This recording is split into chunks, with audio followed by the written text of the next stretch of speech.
What's up, YouTube? I just got to tell you something. I got a message for you real quick. It's real important. People talk about forgiveness. They talk about forgiveness in the church. You got to forgive people. It's all about forgiveness, right? So what does forgiveness mean to you? I've seen people. I've seen a man that his son was killed by a drunk driver.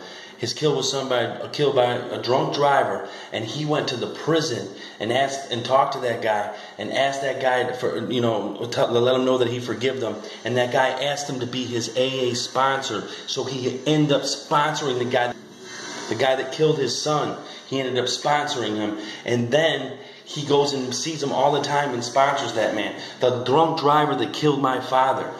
Every time around the year that my dad died, I go and I text her and say, I hope you're having a good day, praying for you and your family. Have a relationship with her today, because that's true forgiveness. I'm not saying everybody does you dirty and you got to be best friends with them, but you got to have true forgiveness.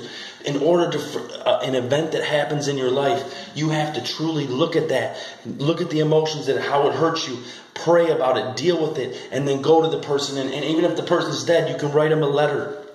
You know, my stepfather, all the things that he had done to me and my family, I had to look at it. I had to look at the emotions. I had to look at everything. I had to look at maybe he's hurt and maybe there's something inside that he was. And then I had to go to him and I forgave him, and we love each other today.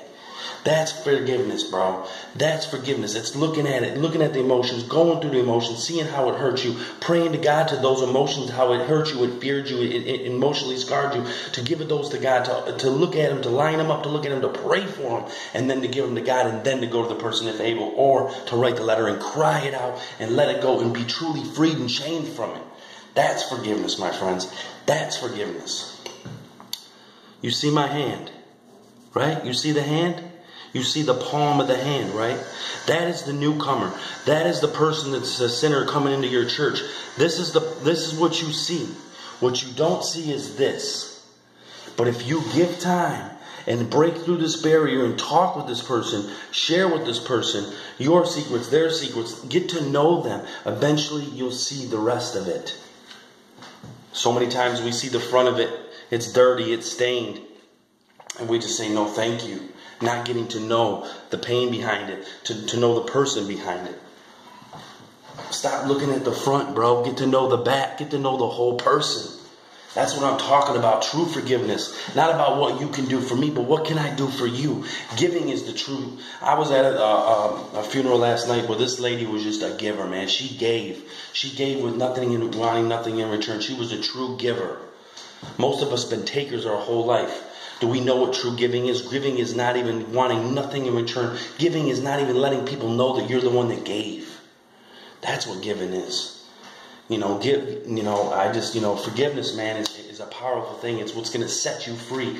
Either that or you're going to be chained to these events that you so say. And you can't just hide behind Jesus, man, and say, oh, I forgive, and then be done with it. You got a dialogue where it made you, how it made you feel, how it hurt you, what you went through, and then giving that to God. That's what forgiveness is about, bro. It's about looking at your offender or situation, people, places, and things, looking at that thing and letting and facing it head on. That's victory. Victory isn't just, oh, I prayed, I'm done with it, I forgive, and still have bitterness in your heart, because it'll show. In Jesus' name.